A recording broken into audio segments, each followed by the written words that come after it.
Hi hello namaste, నేను మీ anchor Shiva. Welcome to iDream media. ఈ రోజు మన ముందున్న గెస్ట్ ఆల్రెడీ నేను ఇంట్రడక్షన్ ముందే తను నా గురించి ఇంట్రడక్షన్ ఇచ్చేసింది కాబట్టి తేజుతో మాట్లాడి పెద్దతనం వచ్చింది ఏంటో సడన్ గా మధ్యలో తేజుతో మాట్లాడి తనల్ని పొడిచే క్వశ్చన్స్ అడిగి తను ఏం చెప్తుందో అది తర్వాత రీల్స్ లో పెట్టుకొని ఇంటర్వ్యూని ఎలా కూడా ఫేమస్ చేద్దాం. ఓకేనా? ఎలా ఉంది ఏంటి స్టూడియోనా లైఫ్ రకరకాలుగా ఉంది నిజం చెప్పాలంటే. అంటే నా లైఫ్ లో హ్యాపీయెస్ట్ ఇయర్ ఇదే, సాడెస్ట్ ఇయర్ కూడా ఇదే. అంటే హ్యాపీనెస్ సాడ్నెస్ రెండు ఒకే టైంలో అటు ఇటు ఇలా. సాడ్ మూమెంట్ అంటే లైఫ్ అంటే నా స్టోరీ నీకు తెలియదేమో, మళ్ళీ చెప్తాను ఒకసారి స్టార్టింగ్ నుంచి.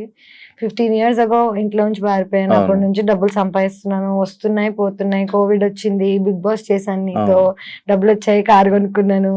కారు మళ్ళీ ఏంటంటే పని చేసి చేసి చేసి ఒక పాయింట్ తర్వాత నాకు కూడా ఇంకా అలుపు అనేది వస్తుంది కదా. ఎవరి మీదైనా డిపెండ్ అవుదాం లేకపోతే ఏదైనా చేద్దాం అనే లోపల అసలు వరల్డ్ ఎవరిని నమ్మే పరిస్థితిలో లేవు. సో కష్టపడి పడి పడి పడి పడి కొంచెం అలసిపోయా. అంటే నేను ఏజ్ అయిపోతున్నానేమో కొంచెం, నాకు తెలీదు. చూడ్డానికి బాగుంటానులే, లోపల ముసలిదాన్ని అయిపోయాను. బట్ నో, అప్పుడప్పుడు ప్రతి మనిషికి తను చేస్తున్న దాని మీద కొంచెం ఇంకా లైక్ విసుగు లేకపోతే ఏదైనా వస్తుంది కదా. సో ఈ year I got a little tired. నేను ప్రేమించి ప్రేమించి జనాలని, నా పనిని, అన్నిటినీ అలసిపోయా. ఇప్పుడు కొంచెం బ్రేక్ తీసుకోవాలి. ఇప్పుడు ప్రేమించిన జనాలను దూరం పెట్టావా?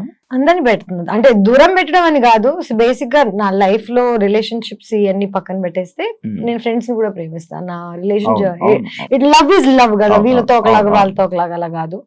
బట్ లాస్ట్ ఇయర్ నుంచి ఈ ఇయర్ వరకు కొంచెం కష్టం అవుతుంది జనాల్ని నమ్మడం, ప్రేమించడం. అంటే నేను ఎంత చీట్ చేసిన తర్వాత కూడా సర్లే మళ్ళీ ఇంకొక ఛాన్స్ ఇచ్చే టైపు. ఇప్పుడు ఏ విసుగు లెవెల్కి వచ్చానంటే ఎందుకు అనవసరంగా టైం ఇవ్వడం, లేకపోతే నా టైం ఇవ్వడానికి ఆలోచిస్తున్నా జనాలని. ముందు ఆలోచించేదాన్ని కాదు, టైం డబుల్ అయిపోయింది ఇప్పుడు. మామూలుగా నిన్ను కూడా దెబ్బేస్తారు, నీకు కూడా. ఇమాజిన్ నేను తెలియజేద్దాంలో ఉంటానా చూడ్డానికి. ఎలాంటి విషయాలు మోసపోతూ ఉంటావు నార్మల్ గా? మోస్ట్లీ నమ్మకం అనేది నాకు జనాల మీద రావడం చాలా కష్టం. బికాజ్ నేను చూడడం అంటే చిన్నప్పటి నుంచి ఒక స్టేబుల్ ఇది లేదు కదా. పేరెంట్స్ ని ఎవరిని నన్ను ఎవరైనా నమ్మాలంటే నేను అందరికన్నా ఎక్కువ ఆలోచించాలి. నేను అసలు ఆలోచించాను, చాలా ఓపెన్ గా ఫ్రీగా అందరిని నమ్మేసి దెబ్బ అయిపోతుంటాను. డబ్బుల విషయంలో, ప్రేమ విషయంలో, you name it I have it. ఊరికి అలా సరదాగా వీకెండ్కి వెళ్ళి బిల్లులు కట్టొచ్చేస్తుంటాను. తాగింది లేదు, పీకింది లేదు. ఏంటో నేను చూడడానికి చాలా రిచ్ కిడ్ లా ఉంటాను అనుకుంటా. యాక్చువల్లీ చాలా పూర్ నేను, కానీ మొహమాటం కొద్దీ కొన్నిసార్లు దొరికిపోతుంటాను. తీసుకో అని చెప్పి వస్తా ఇంటికి. తర్వాత అయ్య బాబా నీకు ఉంటాయి సిచ్యువేషన్. నాకేమో అవసరం, తాగింది నువ్వు కూడా కాదు. అఖిల్ తో ఎలా ఉంది బాండింగ్? అంటే లైక్ మొన్న సెలూన్ ఓపెన్ చేస్తే కూడా నేను లేను ఇక్కడ, బాంబేలో ఉన్నాను. నేను గత 6 months నుంచి ఐ బీన్ వర్కింగ్ అండ్ నా బీన్ ఇన్ బాంబే. డిస్కవరీలో ఒక షో చేశాను, దాని ప్రమోషన్. అఖిల్ నేను we were very close on the show. దాని తర్వాత బీబీ జోడీ చేసాం. ఎవరితోనైనా నువ్వు కంటిన్యూస్ గా కలుస్తుంటే, పని చేస్తుంటే వాళ్ళతో బాండ్ ఒకలాగా ఉంటుంది. నువ్వు అసలు వాళ్ళని కలవకుండా వాళ్ళ లైఫ్ వాళ్ళు. సో తన సలూన్ ఓపెన్ చేస్తున్నాడని అన్ని నాకు తెలుసు, జస్ట్ ఒక బ్యాక్గ్రౌండ్ లో. బట్ అఖిల్తో అంత టచ్ లేదు ప్రస్తుతం, గత 1 year గా లేదు. లాస్ట్ ఇయర్ వరకు వి వర్ ప్రిటీ, అంటే ఎవ్రీ 2-3 days ఒకసారి అలాగా ఏంటి అని మాట్లాడుకునే వాళ్ళం. ఆటోమేటిక్ గా లైఫ్ లో కొంచెం అలా వెళ్ళిపోతాం కదా, అంటే you go in to different directions. ఇప్పుడు బిగ్ బాస్ లో మనం అందరు తెలుసు మనకి, బిందు, శ్రవంతి, ఆర్యానా, అందరితో ఒకటి ఉంది. బట్ ఎవరు ఏం చేస్తున్నారో ఎవరికి తెలియదు. ఎగ్జాక్ట్లీ. నువ్వు ఆర్యానాతో టచ్ లో లేవు ఎందుకు? మీరు అందరు బాగా కలిసి పార్టీ చేసేవాళ్ళు అంతా.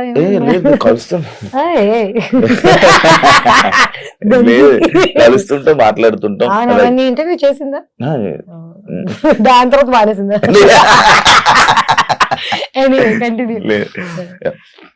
తేజస్ని మడివాడ అనగానే తేజస్విని కాదు, first of all Tejaswi. Thanks రా బాబు, నాకు వచ్చేస్తుంది రాదు. తేజస్వి అనగానే జనాల్లోని గుర్తుండేది ఒక బోల్డ్ క్యారెక్టర్, ఒక ఓపెన్ మైండెడ్ తేజస్విని. అంటే అలా జనాల్లోని అలా పేరు తెచ్చుకోవడమే నీకు ఇష్టమా, లేకపోతే ఎందుకు అలా? జనాల్లో ఎలా పేరు తెచ్చుకోవాలో మన చేతిలో ఉంటుందా? జనరల్ నేను ఈ రోజు ఇది ప్లాన్ చేసుకుని జనాలందరూ నన్ను ఇలా ఇలా యాక్సెప్ట్ చేయాలి, ఇలా యాక్సెప్ట్ చేయాలి, నా గురించి పద్ధతి గల పిల్లలు అనుకోవాలి అని 100 మంది అనుకుంటారు. బట్ జనాలు మనల్ని ఎలా పర్సీవ్ చేస్తారనేది మన చేతిలో ఉండదు. నిజం చెప్పాలంటే బిగ్ బాస్ 1 నేను వెళ్ళక ముందు ఫస్ట్ నేను 2 సార్లు వెళ్ళాను కదా. నాకు బిగ్ బాస్ 1, బిగ్ బాస్ 2 నాకు నా లైఫ్ లో. So Bigg Boss first time నేను వెళ్ళినప్పుడు 25 years old. అండ్ అప్పటి వరకు నాకేంటి చిన్న బబ్లీ ఇమేజ్, రామ్ గోపాల్ వర్మ సినిమా చేశాను, ఏదో వాట్ ఎవర్ బోల్డ్ అనేది ఎందుకుందో నా జీవితంలో నాకు తెలియదు. But I think it's because of how I talk. నేను ఎలా మాట్లాడతానంటే మేబీ కొంచెం రూడ్ గా ఉంటుందేమో, but I'm very straight forward. My straight forward అప్పుడప్పుడు కొంచెం తెగుతుంటది అంతే, దట్స్ అబౌట్ ఇట్. గుచ్చుతా ఉంటుంది జస్ట్ నీ క్వశ్చన్స్ లాగా అంతే కదా, స్ట్రైట్ ఫార్వర్డ్ క్వశ్చన్స్ గుచ్చుతాయి జనాలకి, నా ఆన్సర్స్ అలాగ ఉంటాయి. సో బిగ్ బాస్ సీజన్ 2 లో నా మీద జరిగిన ఒక ప్రాపగాండా, నేను జర్నలిజం స్టూడెంట్ ని, there is something called propaganda. ఒక ప్రోడక్ట్ నమ్మాలంటే, ఒక ప్రోడక్ట్ కి ఒక ఇమేజ్ రావాలంటే దానికి నువ్వు కష్టపడి ఒక ప్రాపగాండా చేస్తావు. నా పేరు సగం పాడవడానికి ఆ సీజన్ కారణం. బికాస్ నా మీద బ్యాడ్ నేమ్ కానీ జనాలని నన్ను ఎలా పర్సీవ్ చేయాలో అనేది ఒక ప్లాట్ అండ్ ప్లాన్ తోటి ఆ సీజన్ లో జరిగింది. నేను అది యాక్సెప్ట్ చేయడానికి నాకు చాలా టైం పట్టింది, చాలా బాధ వేసింది. జనాలు నా గురించి ఇలా ఎందుకు అనుకుంటున్నారు, నేను అసలు అలాంటి అమ్మాయిని కూడా కాదు చూడ్డానికి. అంటే ఒకసారి బిగ్ బాస్ అయిపోయిన తర్వాత, ఒకసారి ఒక ఇమేజ్ వచ్చేసిన తర్వాత జనాలకి తలలో అది మార్చడం చాలా కష్టం. First impression is the best impression. So జనాలకి నా మీద ఈ ఇంప్రెషన్ నేను మార్చాలని అనుకోవట్లేదు. వాళ్ళు చేంజ్ చేయాలి అంటే వాళ్ళు ఎలా ఆలోచిస్తారో నా చేతిలో లేదు. నా చేతిలో ఏముంది, నేను ఎలా ఉండగలుగుతానో, నా కంఫర్ట్ ఏంటి. చిన్నప్పటి నుంచి I'm very comfortable in my body, in my mind, in my talk. ఎవరేమనుకుంటారో అనే థాట్ నాకు ఉండదు. నా నోట్లో జస్ట్ సారీ అండి అలా అనలేదు అనే టైప్ తప్ప. See, I'm not rude. I'm very kind to people. I try to keep everybody happy. I try to keep myself happy. నా చుట్టుపక్కల ఉన్న జనాలు నా గురించి ఏమనుకుంటారు తప్ప నాకు మిగతాది ఏది నా కంట్రోల్లో లేదు. సో నేను జనాలు అనుకుంటున్నారంటే ఇష్టం. బిగ్ బాస్ వల్ల నీకు ఇబ్బంది అయింది చూస్తున్నావా సీజన్? నేను మన సీజన్, నేను వెళ్ళిన సీజన్, నేను Bigg Boss 2, Bigg Boss OTT ఏది చూడలేదు. ఏది చూడవా? నేను జస్ట్ డబ్బులు తీసుకుని చెక్కేసి టైప్. నిజంగా నేను ఒక్కసారి ఒక మాట చెప్పు, బిగ్ బాస్ సీజన్ 2 ఇక మా బ్యూటిఫుల్ విన్నర్ ఉన్నాడు, ఇదంతా అయిన తర్వాత సిగ్గున్నాడు ఏడను మళ్ళీ బిగ్ బాస్ వెళ్తాడా? నేను ఎందుకు వెళ్ళాను అలా అని కాదు, ఇంకెలాంటి వాళ్ళనో నాకు అనవసరం. అంటే ఐ రియలీ ఫెల్ట్ లైక్ మనకి ఎక్కడ పోయిందో అక్కడికే వెళ్ళి అంత నెగిటివిటీ. లైక్ ఆయన గురించి అలా చెప్పేస్తుంటారు కదా, ఓపెన్ గా అలా మాట్లాడుతుంటారు. ఆయన నా గురించి ఏం చెప్పాడు విన్నావా ఎప్పుడైనా? మరి మనకి జనరల్ గా ఎనిమిటీ అనేది ఊరికి పుట్టంగానే వీడిని నేను ద్వేషిస్తా అని ప్లాన్ చేసుకోను మనం. ఎప్పుడు మన ఇమేజ్ ని ఎవరైనా ప్లాన్ చేసి, యాక్చువల్లీ నిజం చెప్పాలంటే తను ఎదగడానికి చాలా మందిని తొక్కాడు ఆ సీజన్ లో ఉన్న వాళ్ళందరినీ, బాను గాని నన్ను గాని. అసలు మొత్తం మా హోస్ట్ మార్చేశారు. నాని కూడా got bullied by their what ever, remember what all happen.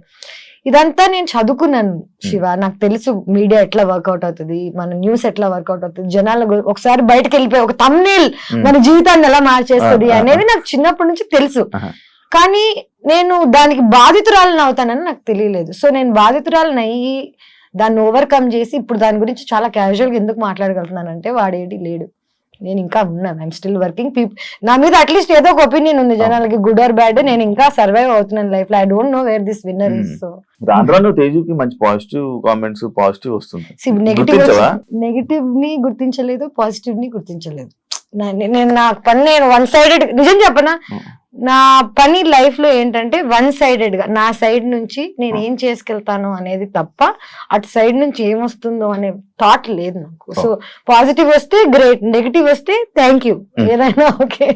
ఒక స్టార్ యాక్ట్రెస్ ఎక్కువ అంటే మూవీస్ కన్నా లేకపోతే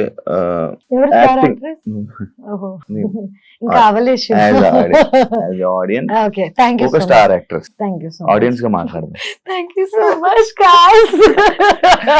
ఎక్కువ టీవీ షోస్ చేయడానికి రీజన్ ఏంటి తేజు? డబ్బులు. అంతే. అన్నిటికీ మీరందరూ మెయిన్ పాయింట్ మర్చిపోతున్నారు. నేను అసలు యాక్ట్రెస్ ఎందుకు అయ్యాను, నేను ఈ ఫీల్డ్ లోకి ఎందుకు వచ్చాను, నేను రోజు ఇప్పుడు కూడా పొద్దున్న లేచి పని ఎందుకు చేస్తానంటే నాకు డబ్బులు కావాలి, నాకు సర్వైవల్, నా ఫుడ్ అండ్ బ్రెడ్ ఇది.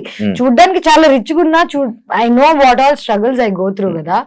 నాకు TV, YouTube, Instagram, cinema, OTT, ఈ డిఫరెంట్ ప్లాట్ఫామ్స్ అన్ని ఇప్పుడు ఉన్నాయి. నాకు అదంతా కాదు, నాకు పని. నువ్వు ఎవరు పని ఇచ్చి నాకు డబ్బులు ఇస్తారంటే ఇప్పుడు స్టార్ మా గానీ, లేకపోతే డిజ్నీ గానీ, డిస్కవరీ గానీ, డిస్కవరీలో ఒక షో చేశా, ఫ్రీ, రూపాయి తీసుకోలేదు. ఎందుకు తెలుసా? ప్రైజ్ మనీ 20 లక్షలు. నా బల్పు చూడు, నేను వెళ్ళి గెలిచేస్తానని. ఎందుకంటే that is the hunger I have for money. And నిజం చెప్పాలంటే నా క్యారెక్టర్ ఎంతమంది ఎవరేమనుకున్నా, నా బ్యాంక్ స్టేట్మెంట్స్ చూపిస్తే నా క్యారెక్టర్ అర్థమైపోతుంది జనాలకి. చిన్నప్పటి నుంచి ఇప్పుడు దాకా ఇంకా సెటిల్ అవ్వలేకపోతున్నానంటే నేను I was not able to do the things that everybody could. నాకు ఏది నిజం అంటే ఇప్పుడు బీబీ జోడి అంత కష్టపడి చేయాల్సిన అవసరం లేదు, కానీ ఎందుకు చేస్తానంటే నాకు కష్టపడ్డం ఇష్టం. అండ్ టీవీ, సినిమా వీటన్నిటిని డిఫరెంట్ ట్రాక్స్ లో వేస్తారు, కానీ for me it's all talent. నేను డాన్స్ చేయగలుగుతాను, యాక్ట్ చేయగలుగుతాను, రియాలిటీ షో చేయగలుగుతాను, హోస్ట్ చేయగలుగుతాను. అంటే నాకే తెలియదు నేను వాట్ ఐ మేడ్ ఫర్. మనందరికి ఒకటి ఉంటది 14 క్రాఫ్ట్ లో ఏదోటి అంటారు కదా, నాకు తెలియదు. నేను ఇంకా ఎక్స్ప్లోర్ చేస్తున్నా. మేబీ 60 ఏళ్ళకి వస్తుందేమో ఫర్ ఎగ్జాంపుల్ నాకు సక్సెస్. You never know. నువ్వు నా స్టార్ యాక్ట్రెస్ అంటే నేను నమ్మలేకపోతున్నాను ఇమేజ్. ఎందుకంటే స్టార్ యాక్ట్రెస్ అంటే నేను టీవీ ఇవన్నీ చేసేదాన్ని కాదు కదా. I would have done 10 films and I continue doing films. అది కొన్ని మధ్యలో కొన్ని వాటి వల్ల ఆగిపోవాల్సి వచ్చింది. అలా ఎలా తెలుస్తుంది చెప్పు? దేని వల్ల దేవి ఆగింది? నాతో పాటు చాలా మంది యాక్ట్రెసెస్ 10-15 ఏళ్ల క్రితం స్టార్ట్ చేశారు. ఐ డోంట్ ఈవెన్ నో వాళ్ళు ఇంకా టీవీలో కూడా పెళ్లి చేసుకుని పిల్లలు కనేసి దే ఆర్ లివింగ్. సో నాకు ఇంకా నేను ఈ రేస్ లో వెనకున్నా ఇంకా రేస్ లో అనేది నా ఫీలింగ్. అంటే ఇంకా బతికి ఉన్నాం ఎందుకంటే మధ్యలో నేను మానేసి చెక్కేసాను. స్పెయిన్ లో ఉన్నాను, థైలాండ్ లో ఉన్నాను, 6 నెలలు ఇండియా వదిలేసి, నాకేదో వెనకాల బాగా రిచ్ ఫాదర్ ఉన్నావు కటింగ్ లో వెళ్ళి అక్కడ హాస్టల్స్ లో ఇక్కడ అక్కడ. అంటే లైఫ్ ని ఎక్స్ప్లోర్ చేయడం కూడా చాలా important. As an artist explore చేయడానికి వెళ్ళిపోయావా ఇండియన్ వదిలేసి? ఎక్స్ప్లోర్ చేయడానికి కలిసిపోయి వెళ్ళిపోయాను నిజంగా చెప్పాలంటే. ఈ జడ్జ్మెంట్ వల్ల తేజు అంటే ఇది, తేజు అంటే అది అని అన్ని టైటిల్స్ పెట్టేసరికి నేనెవరో తెలియని ప్రపంచానికి వెళ్ళినప్పుడు నాకు అర్థమైంది నేను నిజంగా ఎవరో అని. ఇక్కడ నేనెవరో నాకే చెప్తున్నారు, నాకు తెలీదు నేనేంటో. చిన్న పిల్లని నేను ఇంట్లోంచి what ever I came of and నువ్వు ఇది, నువ్వు అది, నువ్వు క్యారెక్టర్ ఇది అని జనాలు డిసైడ్ చేసి నాకు చెప్తున్నప్పుడు అసలు నేనేంటో తెలుసుకోవడానికి I had to leave India. So I left and I figured out who I am. తీసుకోలేకపోతావా ఏమైనా? నువ్వు ఇంటికి వచ్చి కూర్చుంటే నువ్వు నన్ను ఇంకేం క్వశ్చన్స్ అడగవు, బాగా సానుభూతి చూపించాలి.